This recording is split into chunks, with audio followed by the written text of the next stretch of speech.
Okay, so I'm hoping you can see my screen okay? Yes. Good. Okay. So, well, it's afternoon for you. So good afternoon, ladies and gentlemen, and thank you for the opportunity to come and talk to you about some of the work that's been done at ISIS over the years, and actually at ILL as well, using inelastic neutron scattering. You can see this opening slide here. You can see how neutron scattering has expanded from its very first early days, where it was interested particularly in structure, and particularly structural magnetism. But over the years, this has expanded through to what we call phonons, vibrational spectroscopy, phase transitions, hydrogen bonding. And in the more recent time here, you can see it covers a whole range of technologies from soft matter, proteins, surfactants, polymers, through catalysis, through to sort of inorganic chemistry, physical chemistry, buckyballs and the like. But magnetism is still a major part, and you can see there's a whole range of areas that are actually studied by neutron scattering. Today, I'll give you a very brief introduction to neutron scattering, how we actually do it at ISIS. I'll talk a little bit about elastic scattering, so diffraction type processes, but most of it will be concerned with phonons and particularly applications of neutrons for catalysis. So I'm based at the Rutherford Appleton Laboratory. This is located approximately 100 kilometres northwest of London, as you can see here, and about 20 kilometres south of Oxford. And so we're not quite in the middle of England, but we're sort of certainly central. Site itself looks like this. It's actually quite a large site. You can see from one end to the other is about 2 kilometres, and it's about the same sort of area across. So down the middle is the road here. On the right-hand side is the Harwell campus, which is largely used for spin-out companies that are generated by the Rutherford Appleton site, or companies that want access to the high-tech facilities that are available on the main Rutherford site itself. And there are a couple of other ones. So these two buildings here, this is RAL Space, and this is the European Space Agency. So a considerable amount of work is done on the Rutherford site in the way of satellite technology, largely directed towards Earth imaging applications. So these and satellite testing applications as well. These areas are, and the RAL Space and ESA is sort of heavily involved in trying to understand what's happening to our planet as a result of climate change. On the main site itself here, we have at one end, we have ISIS, which I'll tell you more about in a minute. At the other end, this large donut is the diamond light source. This is a third generation electron synchrotron 3 GeV system. But there are also a considerable number of other facilities around the site. So, for instance, there is the central laser facility, which is split across two main buildings. This has two components to it. One of them is very high power lasers, looking at, as you can see, 15 joule, 30 femtosecond pulses. So one of those is looking at condensed matter, gas phase materials on very short time scales at very high energies, so into the, as I say, soft X-ray region. The other facility is this octopus cluster here, which is based in this building here. And this is a collection of lasers that essentially span from the near infrared through to the ultraviolet, which is particularly aimed at looking at time resolved processes. So so these range from time resolved fluorescence, Raman infrared spectroscopy, as well as other applications using lasers such as laser tweezers and various imaging techniques. One of the major facilities as well is the UK Catalysis Hub, which is based in, again, this building next to Diamond. And the UK Catalysis Hub was actually deliberately sited on the Rutherford site, specifically to be able to make much better use for UK catalysis science, or catalysis in general, of the facilities offered by ISIS and Diamond, so synchrotrons and neutrons. And the hub is there's four main themes at the present. The core one is essentially a mixture of catalyst development and technique development, particularly trying to understand and trying to implement and make more available techniques of X-ray scattering and neutron scattering. And this has been one of the great successes of the hub. They have really brought the use of quasi-elastic neutron scattering in particular to the fore of UK science, and combined techniques on Diamond, particularly XAFs and infrared spectroscopy, have been major successes there. The other three areas are optimizing, predicting, designing new catalysts, water, and circular economy. Essentially, this means net zero that we've been hearing so much about over the last month or so with COP26 in Glasgow. Essentially, how we can actually make how chemistry can become much more environmentally friendly, particularly industrial levels of chemistry. This building here, the Rosalind Franklin Institute, is so new that I'm afraid it's not even on the picture, which actually dates from 2016. This opened in the last year. Rosalind Franklin was a famed crystallographer, particularly for biological type materials, and the RFI is intended to basically continue her legacy, and it's aimed at cutting edge applications in structural biology, particularly for regarding aging population and healthcare in general. And finally, it's actually still under construction, the Extreme Photon Application Centre. This is a spin out from the Central Laser Facility. Again, this is going to be a next generation high energy laser. Again, it's pulse, so time resolved work, and you can see there's going to be the applications they're looking at range from imaging in metals, batteries, time resolved CT imaging, and ultra high contrast imaging for biological systems. So as you can see, it's certainly a very busy site. There's much going on. There's approximately, on the Rutherford site itself, so this side of the road, there's approximately 2,000 people, but the number fluctuates because both all of these facilities are actually user facilities. So at any one time, there could be another 100 or a couple of hundred people on site as visitors to one or other of the sites. Focus for today is going to be neutron scattering, and particularly at ISIS. So a few words about how you actually get access to neutrons.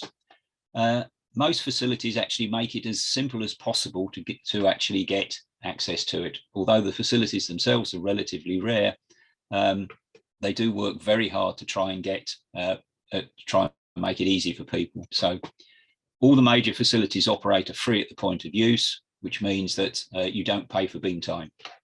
You might be responsible for your own travel and subsistence arrangements, but when you actually get to the facility, beam time itself is free. Most of them operate, get beam time through a proposal system, two rounds per year, spring and autumn. Typically, most of these again are a two-page science case that in which you explain the background to the problem, why you need neutrons to be able to solve the problem, and the type of instrumentation and how much time you're actually going to need for this. Practically anybody that's qualified can apply, so industry, academia are all eligible to apply. Again, most institutions, if you're applying through these proposal rounds, condition of acceptance is that data is public domain. Most places operate a 3-year embargo, and publication is generally expected. However, the institutions are enlightened, and they do realise that not all experiments work. So publication is expected but not required. And certainly ISIS, SNS, ILL, I'll show you those in a moment. These run what is called an express system at ISIS, but in fact, there's similar names at the other ones. And these essentially are just a mail-in system. So if you have a sample that you'd like to see whether a test to see whether neutrons analysis is actually going to be useful, you essentially just mail it in, and all you need to do is provide enough enough information for them to be able to do a chemical and a chemical and a radiological safety assessment. This is generally available on most instruments. The proposal round system works very well, but the disadvantage to it is that from the time you actually put in your proposal to the time you can actually get your neutron beam time is typically anywhere between about 6 and 12 months. But all of again, the institutions recognise that some science really cannot wait, so all of them operate a rapid access system of some sort, so that if you have a particular very hot sample, you can get beam time fairly quickly. So, for instance, if I were to invent a room temperature superconductor, for instance, I could be pretty confident that I would get beam time very quickly. But it's exceptional. It's rapid access type arrangements are for exceptional science, or generally to allow a student to do one more experiment to finish up their PhD. So where do you do neutrons? Well, as you can see, there's a large number of facilities around the world, predominantly Europe and North America, ANSTO down here in Australia. But the 4 major user facilities are ISIS in the UK, the Institut Laue-Langevin at Grenoble in the south of France, the Spallation Neutron Source at Oak Ridge in Tennessee, J-Park at Tokai, just north of Tokyo in Japan, and currently under construction is the European Spallation Source at Lund in southern Sweden. SNS, ISIS, ESS, J-Park are or will be spallation sources. ILL is a reactor. So what does that mean? Well, there's only really 2 ways of obtaining sufficient neutrons to be able to do useful science with them. And as I said, ISIS, SNS, etc. use spallation. And the way spallation works is a high energy proton impacts onto a heavy metal nucleus. At ISIS, it's either tantalum or tungsten. At J-Park and SNS, they use liquid mercury. And ESS, for instance, will be using a rotating tungsten target. Whatever happens, the nucleus absorbs the proton. This generates a highly excited nuclear state. And one of the ways in which it actually decays is simply to evaporate neutrons. And the process is very efficient. For each proton that's absorbed by a nucleus, you get something between 20 and 25 neutrons produced. The other way is nuclear fission. An incoming slow neutron is absorbed by a uranium-235 nucleus. This then splits, fissions, to give you 2 fission particles plus 2 free neutrons. 1 neutron is needed to continue the self-sustaining chain reaction, and 1 is available to do science with. However, of course, you also get a large amount of this energy, and there's a considerable amount of heat that's produced. In a commercial power reactor, this is exactly what's wanted. You use the heat to generate steam to drive turbines to make electricity. In a research reactor, the heat is a major problem, and this is what you need to get rid of. So all research reactors operate what's known as the swimming pool concept. Essentially, the fuel rod sits in the middle of a tank of coolant. So this means that all of the neutrons have actually gone through. This is a few meters in diameter. So any neutron that emerges has generally gone through a meter or more of coolant. And the effect of that is that the neutrons are very effectively moderated. Moderation means inelastic collisions. So the neutrons exchange energy with the coolant material, which is generally water or D2O, and they emerge with an energy that's about the same as the temperature of the water. So typically from a reactor, you get maximum flux from, the maximum flux occurs what would be equivalent to room temperature, 200 wave numbers or 25 milli electron volts. You can see the effect of moderation. Because it's very effective, it means that there's no high energy neutrons, but you do get a lot of low energy neutrons, and you get overall, you get a great deal of neutrons. It produces lots and lots of neutrons. From a spallation source, the moderators are much smaller. Typically, they're only around a litre in volume or so, which means that the moderation process is much less efficient, which means that you do retain high energy neutrons. And this has a number of benefits, a couple of which I'll show you. But in particular, if you want to do vibrational spectroscopy, you really do need access to these neutrons. So spallation sources are generally preeminent for doing vibrational spectroscopy, neutron vibrational spectroscopy. The time structure is different as well. A reactor is generally a steady state source, so you get a constant level of neutron production. Spallation sources are generally pulsed, on about a sort of around the 50 hertz mark. So each neutron cycle lasts about 20 milliseconds, but neutrons are only generated during the first few milliseconds, which means the duty cycle is very low. And in the pulse, the neutron brightness, which is the number of neutrons per square centimeter per second, is much higher than from a steady state source. But of course, on the averaging it over time, the overall flux is much lower. And that's the hope of the European spallation source, is that it will be the first pulse neutron source that has a time average flux that will be equal to the best reactor source, which is the ILL in France. As I said, the current generation of sources are all spallation sources, and there's two main reasons for this. The first of which, as I said, is the heat problem. ILL is producing 57 megawatts of heat, and this is about, and well, this is at the limit of what the technology can handle to be able to get rid of that much heat and still keep the source reasonably compact. Because the spallation source is more efficient, you get a lot more neutrons per event. The overall heat production is actually a lot less. So at ISIS, the heat production is only about 150 kilowatts. SNS and JPark are currently running about 1.5 megawatts, and with intentions of getting to about 3 megawatts. But as you can see, this is still much, much less than being produced by a reactor. So there's a major advantages in terms of the technology. The other big advantage of a spallation source, of course, is it does not need this stuff. It does not need uranium-235. Ideally, in a research reactor, you're using highly enriched uranium, which is essentially bomb-grade material. And with concerns of nuclear proliferation, there's a drive to using low-enriched uranium in research reactors, which causes, of course, this results in much lower fluxes.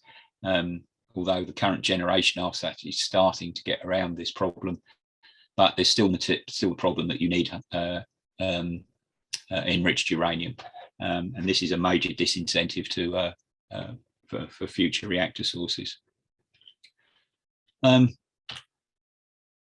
So how do you actually make a neutron at ISIS with a spallation source? So I'm hoping this will work. So what you see on the right hand side, you see in this part here, this red area is the in the iron source. We take hydrogen gas, dissociate it in an electric discharge to generate H atoms. We then have electron transfer from a cesium coated cathode to give you H minus ions. These are then injected into a proton synchrotron ring. As they go through this part here, the electrons are removed by passing through a thin sheet of aluminium oxide, which generates H plus, so protons. These are then accelerated up to 800 million electron volts, at which time they're traveling at 84% of the speed of light. They're then kicked out by a fast rising electric field down the extracted proton beam tube to the target, where they generate neutrons. where they generate neutrons for the instruments that are around the target station. You also see a little flash here. These are actually, in addition, we take a little bit of the beam, which is passed, of the proton beam, which is passed through a graphite target, which generates pions. These are charged, so they're extracted with a magnetic field, travel down towards the instruments. As they travel, they decay into muons, and these are then implanted into materials. Largely, this is telling you the major applications have been in the areas of magnetism, but you can also use it for diffusion of light atoms, and this is particularly relevant for battery materials. There's actually 2 target stations at ISIS. This was the original one built in the mid-1980s, and 12 years ago, a second target station was built.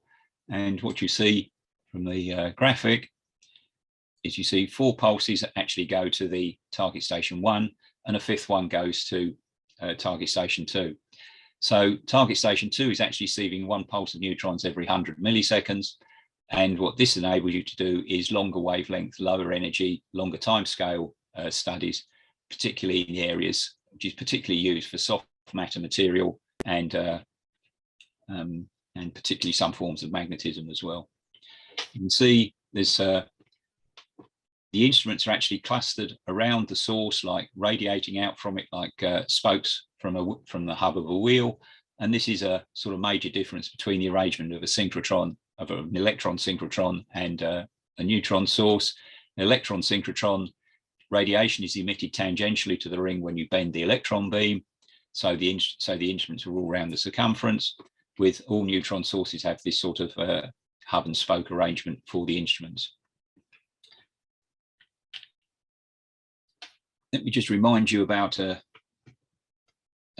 what a neutron does, or forms a neutron. So it has a mass of about a hydrogen atom. It's a neutral particle, so it's uncharged, and neutrons interact with atomic nuclei. Since the atomic nucleus is only about 1/1000th the diameter of an atom, this means that to a neutron, most of matter is empty space. So consequently, they're highly penetrating, and centimetre or several centimetres of metal are essentially transparent. It does have a magnetic moment. It's a spin 1/2 particle, so it can interact with unpaired electrons, and a large amount of neutron scattering at any institution typically is concerned with magnetic scattering, but that's not a topic I'm going to cover today. The take-home message about neutrons is that neutrons tell you where atoms are and how they're moving, and I'll show you examples of both in a minute. So just a little comparison between neutrons and photons. So for X-rays, X-rays are scattered by electrons, and of course, as the atomic number goes up, the number of electrons goes up.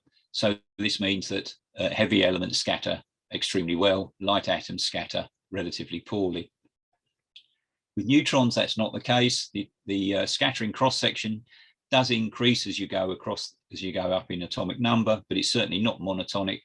And as you can see, carbon, oxygen, iron, nickel, lead all have not dissimilar cross sections. So there's not the sort of preference to seeing heavy elements. The other difference is that the cross section is not only element dependent, it's actually isotope dependent, and different isotopes have different scattering cross sections. If you have 2 adjacent elements, for instance, that have similar cross sections, for instance, iron and nickel, if you're A, fortunate, and B, rich, you can probably find a pair of isotopes that have significantly different cross sections, so 54 and 58 here, for instance, which gives you contrast and enables you to see both elements. The other major difference is that hydrogen, ordinary 1H, has a very different cross section to deuterium, and this is exploited particularly in small angle neutron scattering, reflectometry, and total scattering, to essentially manipulate the refractive index or provide contrast. So what happens when you scatter a neutron? Well, you have a neutron, incoming neutron with an energy EI, it scatters through some angle and emerges with a final energy EF. So what we're always interested in is the energy transfer, the difference between the instant and the final energy. And there are essentially two possibilities. The energy transfer can be zero, which is elastic scattering and tells you about the position of atoms and molecules, or it can be non-zero, can be positive or negative, which is inelastic scattering, which is telling you about how atoms are moving. But because a neutron has mass, there is always an associated momentum transfer as well. And this is given by incident wave vector, scattering from the sample, final wave vector, and the momentum transfer Q is the vector sum of these two.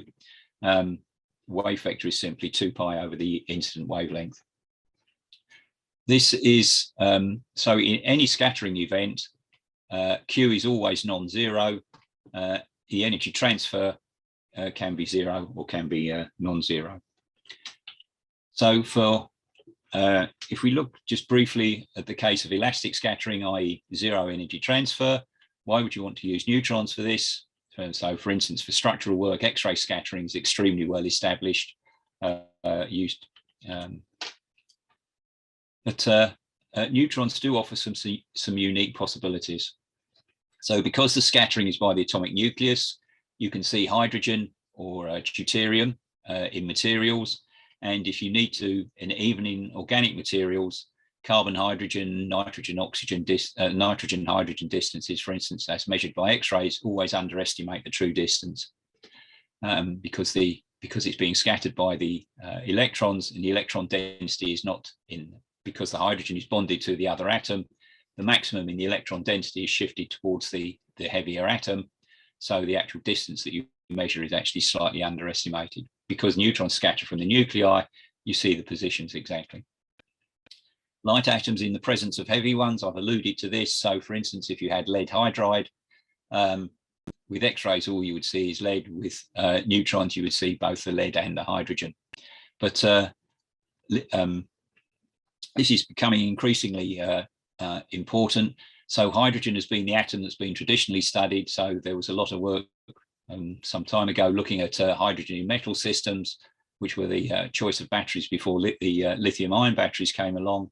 But of course, lithium itself is a light atom, and so it's actually quite difficult to see in the presence of heavy atoms. The major materials are these lithium cobalt oxides, lithium nickel oxides. So you have light atoms in the presence of heavy ones, and it's quite hard to see them. With neutrons, you can actually find the light atoms. You can make use, although adjacent atoms can have different cross sections, so you can see these, whereas with X-rays, you only see, it's hard to distinguish adjacent atoms because they only differ by 1 electron.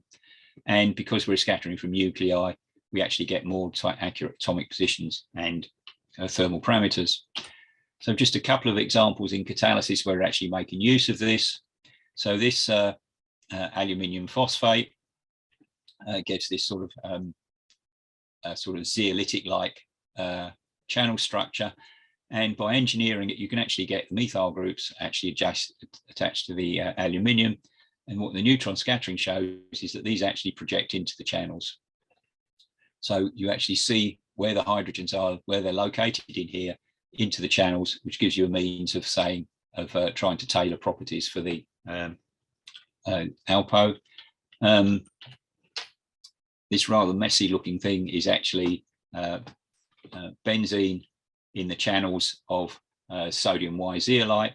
And you can see benzene's occupying multiple positions. What we're looking at again here is the light atoms in the presence of heavy ones, and we're trying to distinguish sodium and aluminium. You can see the sodium atoms present here in the presence of aluminium and silicon from the zeolite. That's sort of conventional diffraction. Of course, you can also do total scattering, which tells you about, which is applicable to materials that only have either short range order or are completely amorphous. So this is looking at MCM41, which basically consists of silica with hexagonal channels running along one of the axes. And in black, you can see what you obtain from the bare MCM41, and note the scale. This is a log scale.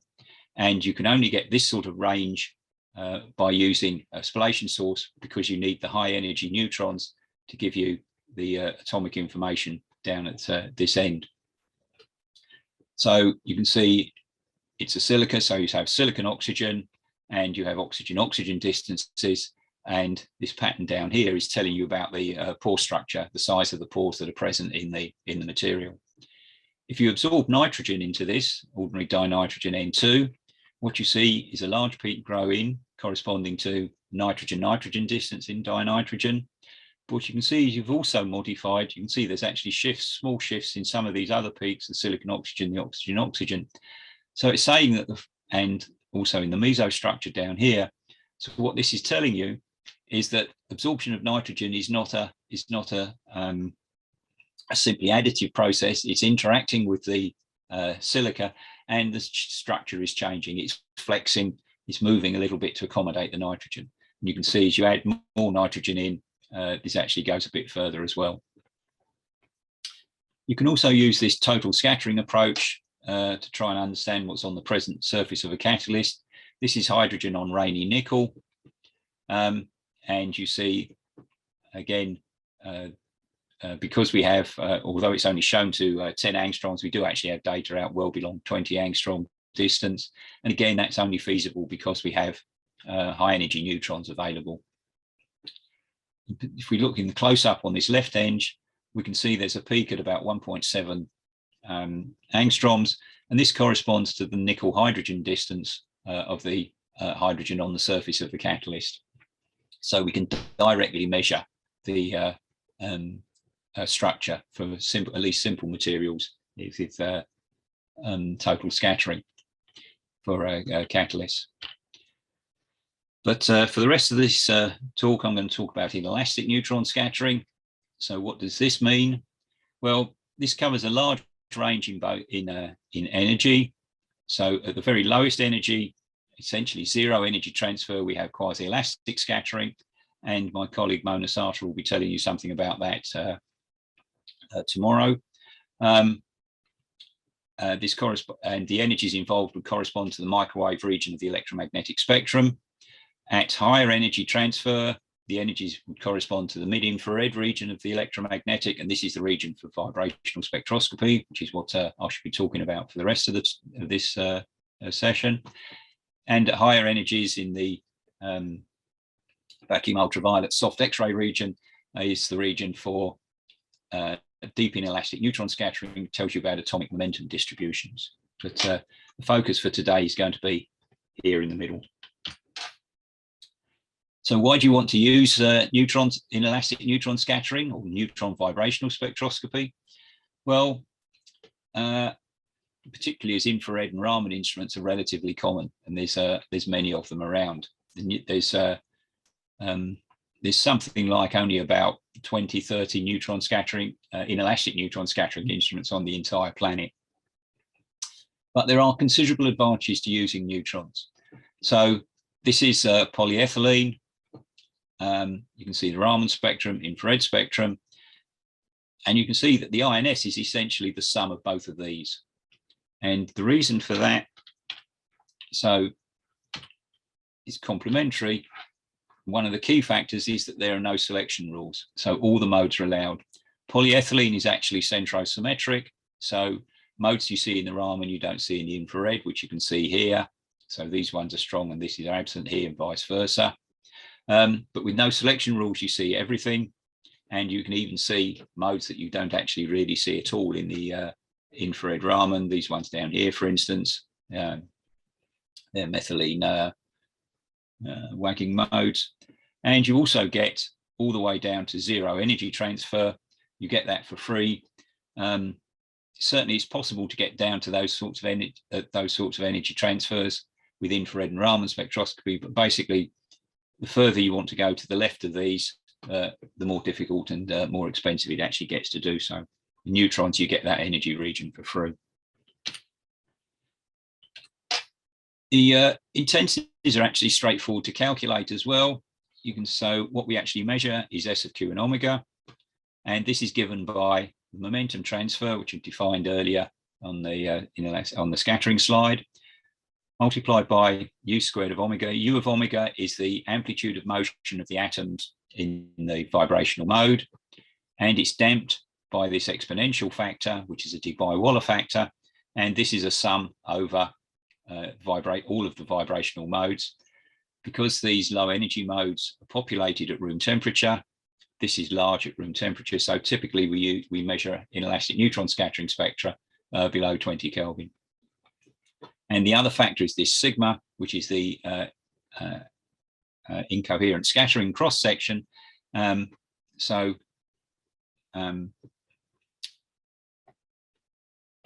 as I mentioned earlier, this is large for 1H and small for everything else. You can see the scale here, 80 barns for hydrogen. Everything else, or most other elements, certainly less than 10. So although the statement that there are no selection rules is correct, there is a strong propensity rule that the modes involving hydrogen are the ones that actually dominate the spectrum. So this gives you a unique view on materials. Let's look at a molecular material. This is actually a model compound for a hydrogen storage material. This, of course, is never going to be used as a hydrogen storage material. Platinum is far too expensive, and the material itself is far too stable. However, it has these PTH6 octahedra at the corners of a face-centered cubic lattice. So this means that it's highly symmetrical, which means that there are lots of selection rules for infrared and Raman. And for the Raman spectrum, you in fact, for even a system as complicated as this, you actually only see 3 modes. You see 2 stretching modes and a bending mode, exactly as these selection rules predict. With neutrons, where there are no selection rules, we see these stretching modes. We don't have the resolution that Raman does, or infrared in this, for that matter, in this region. So we don't resolve the 2 modes. This one down here is the infrared active platinum hydrogen stretching mode, which of course doesn't appear in the Raman. Come back to that one in a minute. We have the bending mode that's present here. We have an adjacent bending mode, which is infrared active. And the strongest peak in the spectrum is this one here, which is a librational mode. Essentially, the octahedra are rocking about on their lattice point. And this one here is at twice the energy. So this is a 0 to 1 transition. This is the 0 to 2 transition. And this is a particular feature of neutron scattering in that this type of modes, these overtones and combinations, are actually allowed modes. And with infrared Raman, they only appear as a result of anharmonicity. So in the harmonic approximation, those are forbidden. For this material, you would expect 3 bending modes. So we can clearly see 2. But if you look carefully at this one here, where the Raman active one goes, you can see that the intensity, the INS intensity, is about twice this one. So what we actually have here is we actually have 2 modes that are accidentally degenerate. So that gives you double the intensity compared to the single mode. And these additional ones here, you can see, are also combinations. We can check what's happening here. So if we actually measure this on a different instrument, this allows us to measure both the momentum transfer and the energy transfer independently. We end up with this characteristic sort of mitre shape. So if we take cuts through here,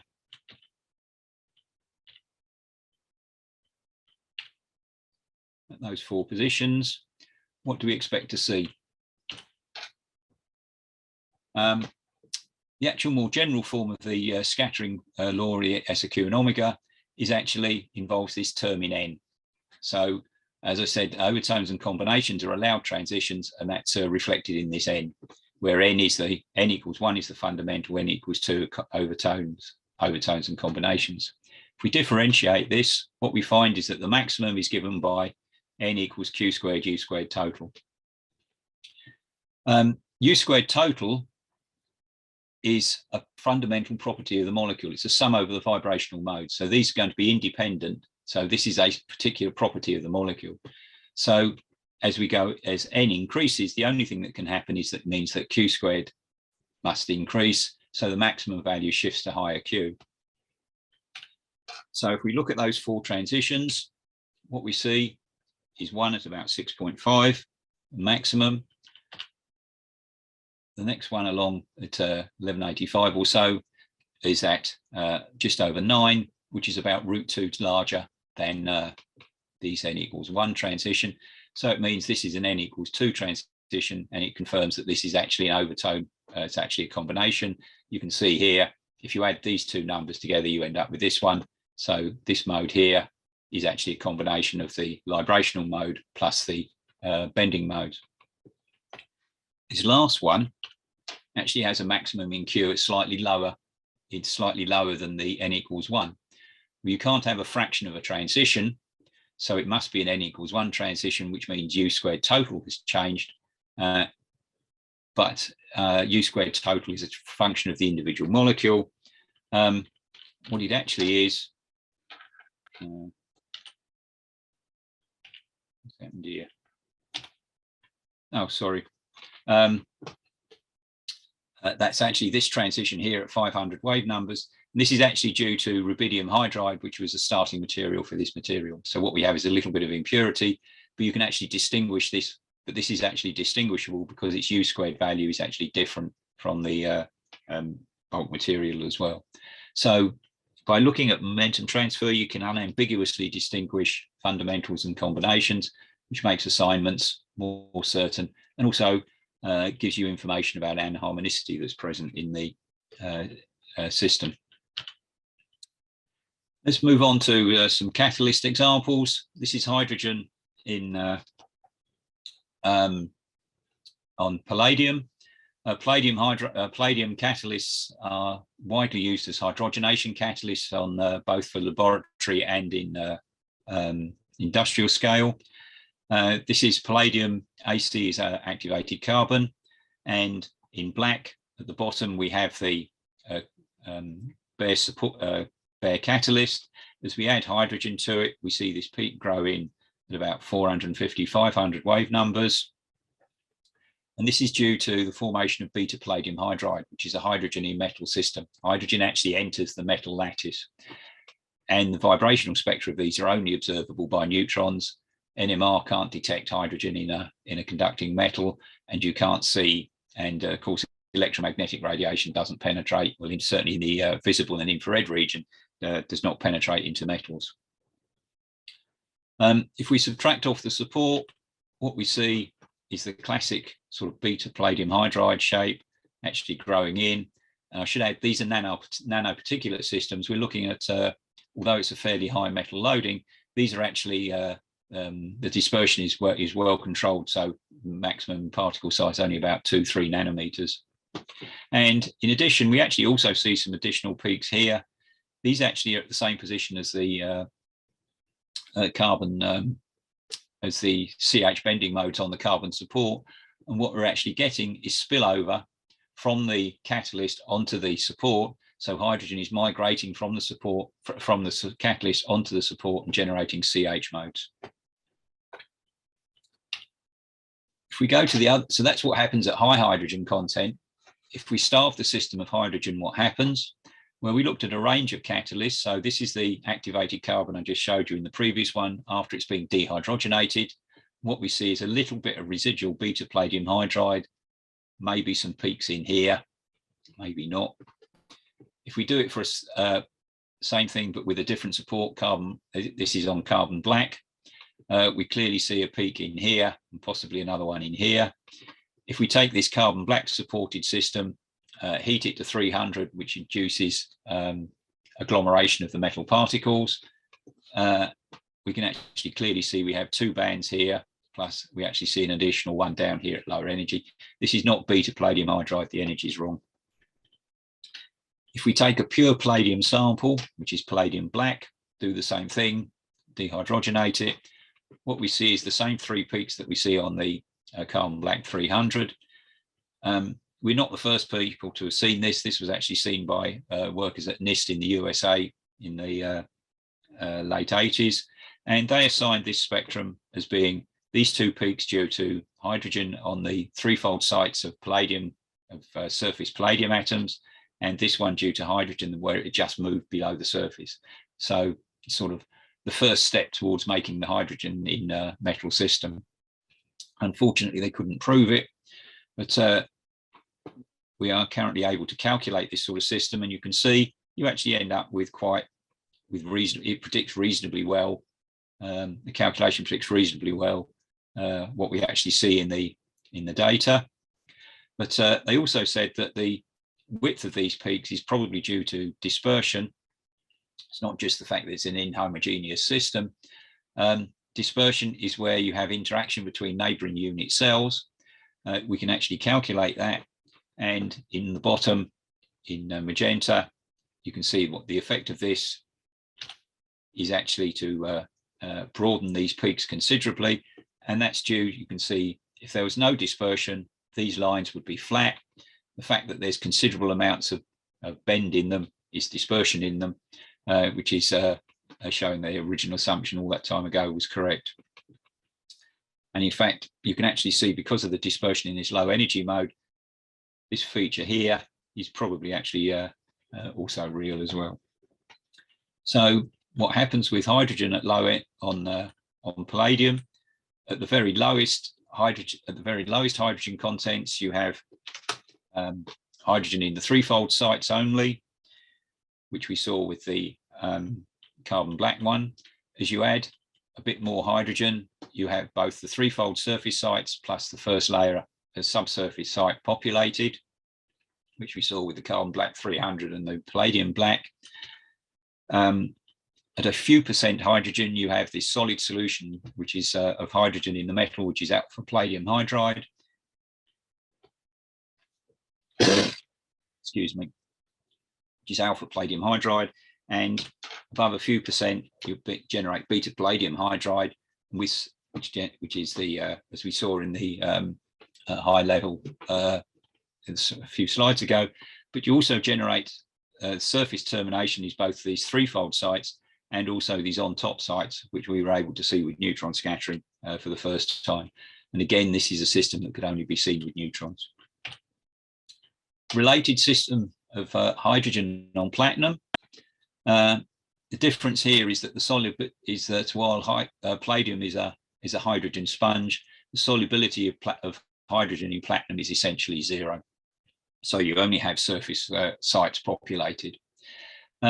If you take platinum black, which is a modest surface area, 20 meters squared per gram or so, platinum catalyst, measure the catalyst before hydrogenation, after, take the difference, you end up with this spectrum.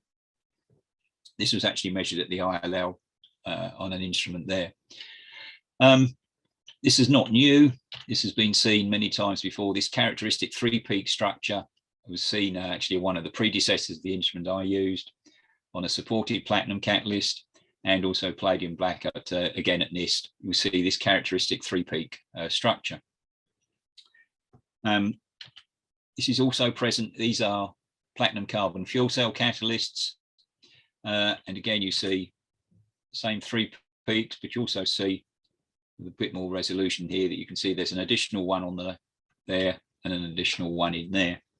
And what you're actually seeing is these are actually different preparations, although the platinum component is the same on two sets of them. They're different preparations, so the actual particle size shapes are different. So you can see that at least in principle, you get the opportunity to be able to change. But you can change the catalyst morphology to emphasize the type of site that you believe will be most useful for your chemistry.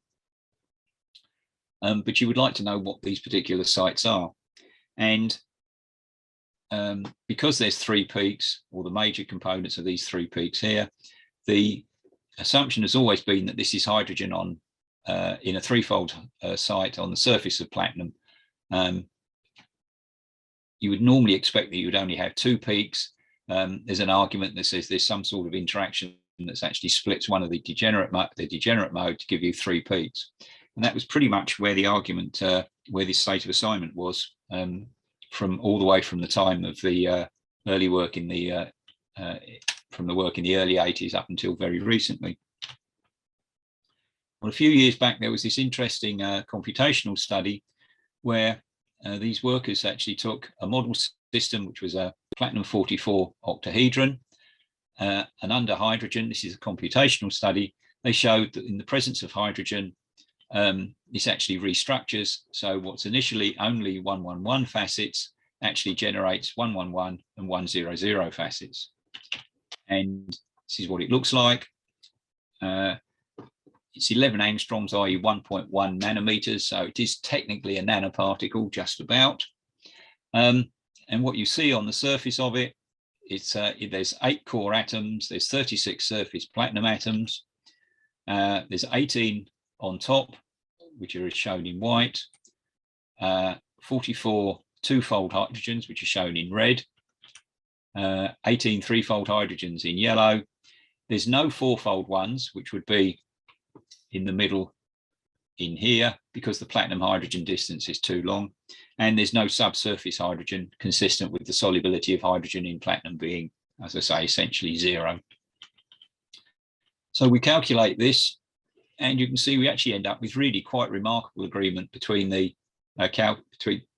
our observed material and the calculated spectrum. There's a shift in the overall pattern is similar, although the modes are somewhat shifted to slightly to higher energy. So we have a 1 nanometer nanoparticle being compared with something that's where the particle size is somewhat larger. And what we believe is that this is really a universal result. What we see with hydrogen on platinum, we see the same sort of overall pattern all the way from nanoparticles up to these relatively large ones on the platinum black.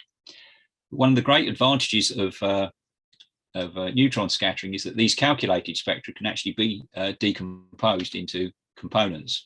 So we can decompose this into the on top, the two-fold, the three-fold sites, and we see that what actually accounts for the threefold structure is they all have this sort of common low energy peak, which is the bending modes. The on top height has the high energy stretch mode, which is actually quite difficult to see, although we have done.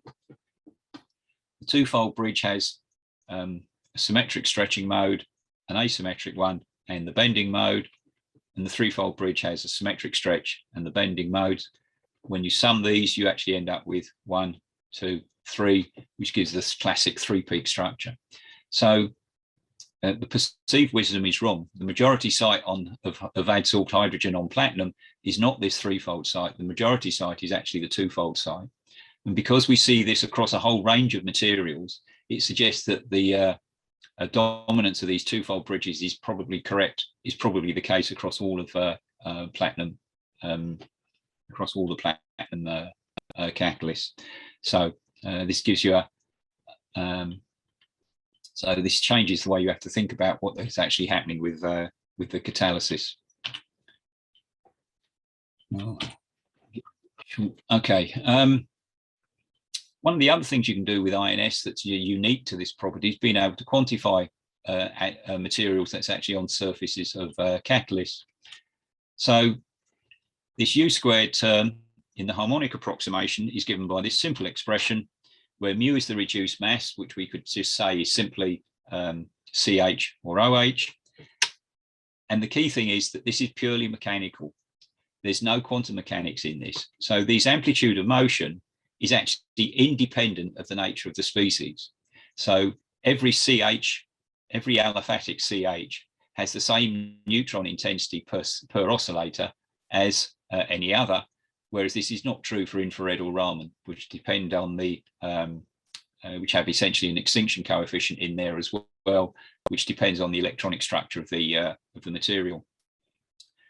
So what this means is that we can use materials with known composition, known amounts of hydrogen to construct a calibration curve. And from that, we can use that calibration curve to read off the amount of hydrogen that's present on the surface of the catalyst. And just as an illustration of how this works, so this is polystyrene.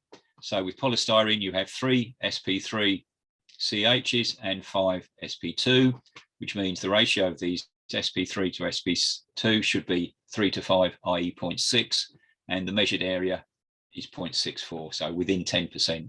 So it gives you an idea that this is actually this provides a useful way of being able to measure materials that you could not do any other way. So we use this to actually look at methane reforming catalysts. Hydrogen is usually made by, or industrially it's made by reacting steam at high temperature with methane over a nickel on alumina catalyst to generate CO and hydrogen syngas.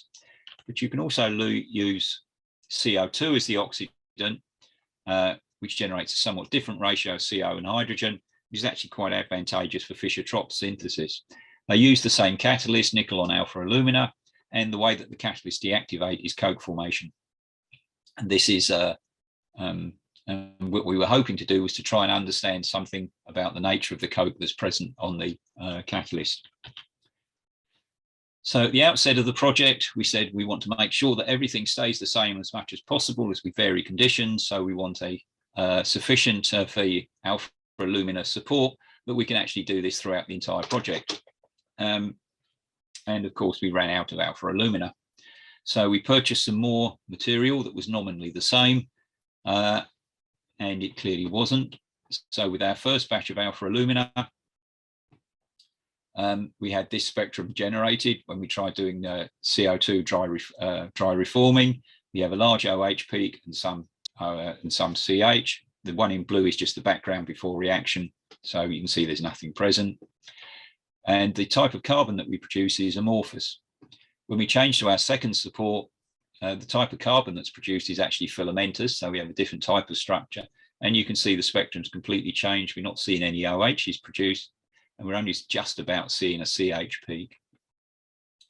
Using this same catalyst, we were also able to do steam reforming. And you can see from the noisy, there's even less hydrogen being present here, and there's a little bit of OH being produced.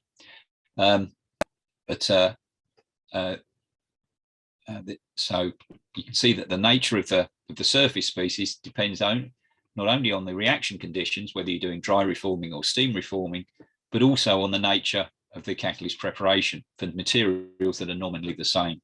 If we do our quantification, we can get the hydrogen from the INS. We can measure the carbon by temperature programmed oxidation, i.e.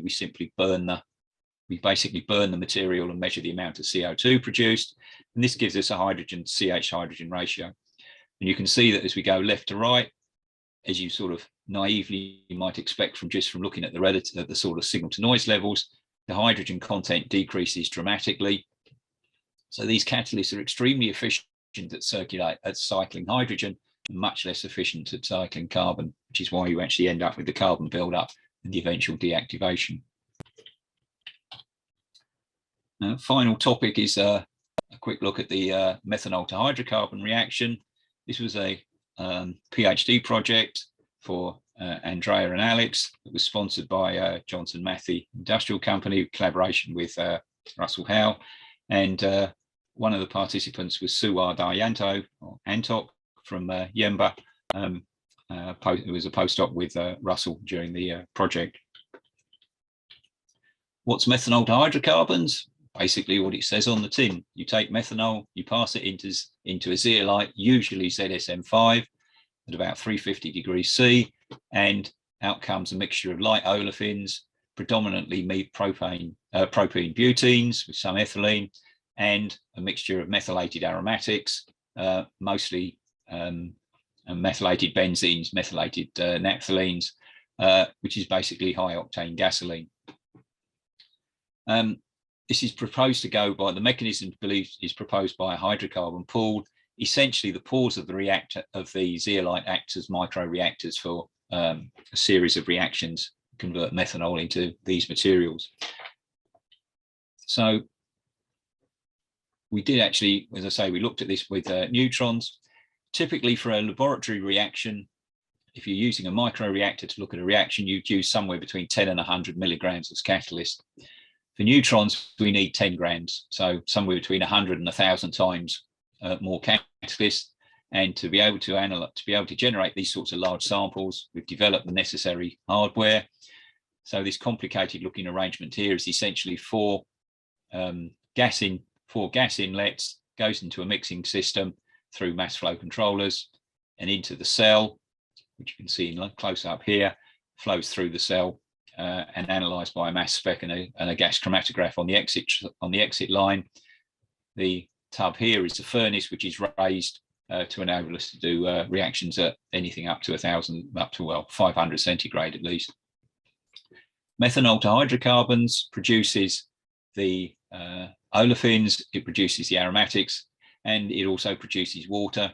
So we put a catch pod on the exit side, which you can see here. So water in the bottom, the organic layer on top, and some of the gases starting to condense above it.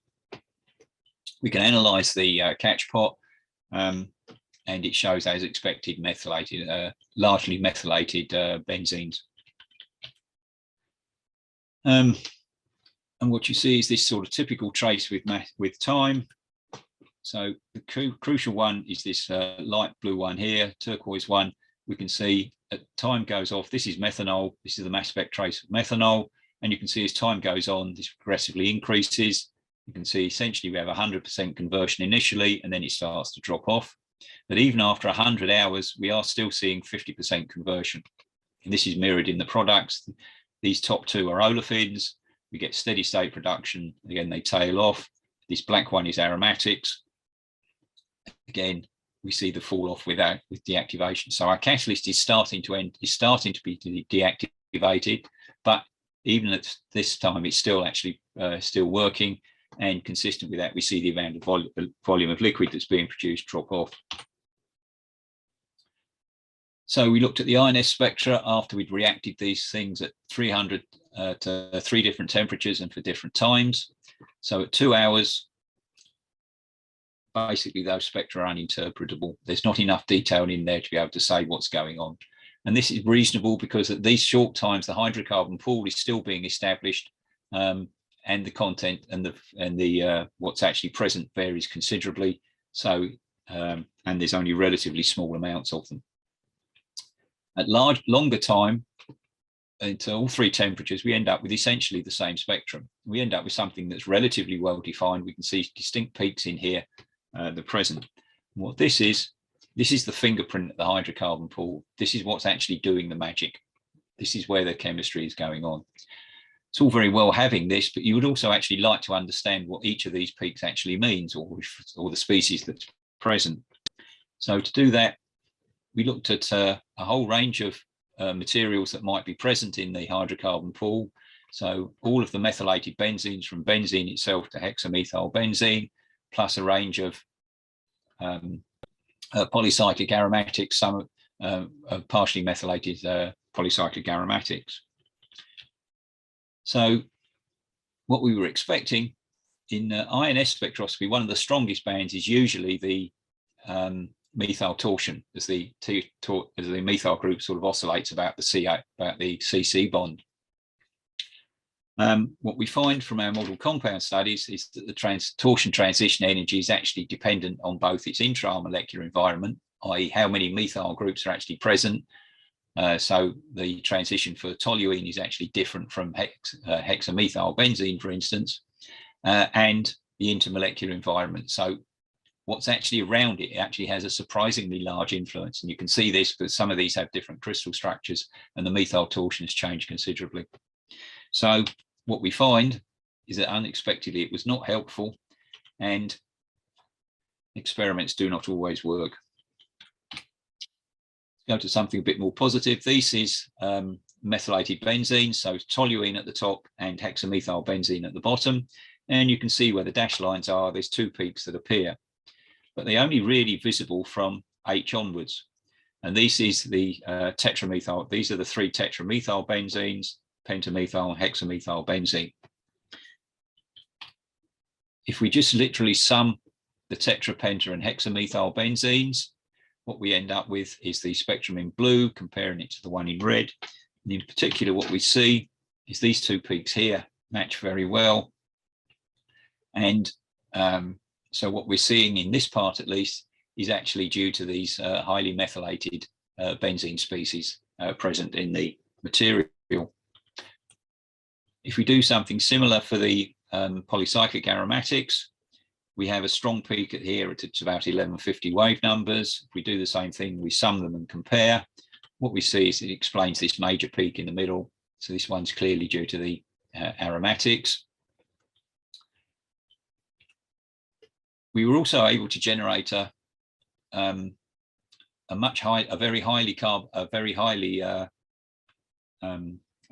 sample that had a large amount of carbon. It's generally accepted that once you actually get to around 13-15 weight% carbon on the catalyst, this is starting to enter serious deactivating stage. And this particular material has about 13 weight% carbon. So this is our data. The carbon's not present as graphite. You can see the spectrum of graphite below, and you can see there's no correspondence with what we see in the neutrons. But this material in the middle here, this is glassy carbon. This is a non-graphitizing form of carbon, similar to what you actually get from a biochar, for instance. And you can see there's actually really quite good correspondence between the two. So the type of carbon that's being produced is these sort of amorphous materials with graphene planes terminated by hydrogen, but they don't generate graphite under these conditions. If we actually look at the CH stretch region using a different machine, what we see is at early times, we have about a 1-to-1 ratio of sp3CH and sp2CH. But as time goes on in all of these, what we actually see is that the sp2CH dominates. Well, this is somewhat hard to rationalize because I showed you a couple of slides ago that the hydrocarbon pool is a considerable amount of highly methylated benzenes present. So for instance, with a tetramethyl benzene, there's 12 sp3CHs, but there's only 2 sp2. So the sp3CH you would expect to dominate. The only way you can account for the fact that the SPs are sp2 ones is that even under conditions where the catalyst is still working quite effectively, there must still be a considerable amount of the coke that's being produced that we saw on the previous slide is already present. And that's what's accounting for these sp2CHs. These are edge terminating hydrogens on these growing coke precursors. So, it can only be explained by coke. So, what I hope I've shown you is that neutrons actually allow you to determine structure. You can investigate spectroscopy. Theory ties them together, and in an ideal world, this virtuous circle sort of allows you to understand your system. But neutrons sit firmly in the middle of this. With neutrons, it informs structure, it informs spectroscopy, and it tests theory. And this provides you with a powerful way of being able to understand materials, particularly catalysts on there. And with that, thank you for your attention. Thank you very much.